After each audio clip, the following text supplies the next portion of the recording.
राज्य में मिशन शक्ति रे काम करथबा सीआरपी और इसी कर्मी मानक पई सरकार आनीदेले गोटे खुशीर खबर।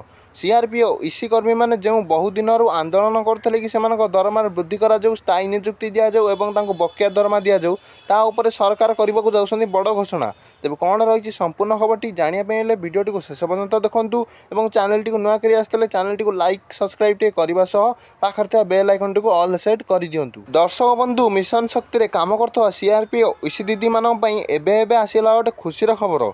आपण मैंने तो सब जानी जे मिशन शक्ति रे काम करथबा सीआरपी और इसी दीदी मैंने राजधानी भुवनेश्वर किछि दिन तले आंदोलन करथिले कि सेमानकु स्थायी नियुक्ति दिया जाऊ, सेमानक तांका दरमारे वृद्धि करा जाऊ एवं अवसर पर आर्थिक सहायता राशि दिया जाऊ। एही सब दाबी गुडी को नेकी सेमाने आंदोलन करथिले। तेबे सरकार एबे तांको समस्त दाबी पूरण करने को जाउछंती। ए नै विशेष सूत्ररु सूचना मिलुची। विशेष सूत्ररु मिलुथबा सूचना अनुसार सरकार खूब शीघ्र मिशन शक्ति रे काम करथबा सीआरपी और इसी दीदी मानकर दरमारे वृद्धि करने जाउछंती। जदि सीआरपी और इसी दीदी मानकर सरकार दरमा वृद्धि करती ताले सेमानक दरमाटी 7,000 टंका 9,000 टंका भितर हबार अधिकारु अधिका संभावना रहुची।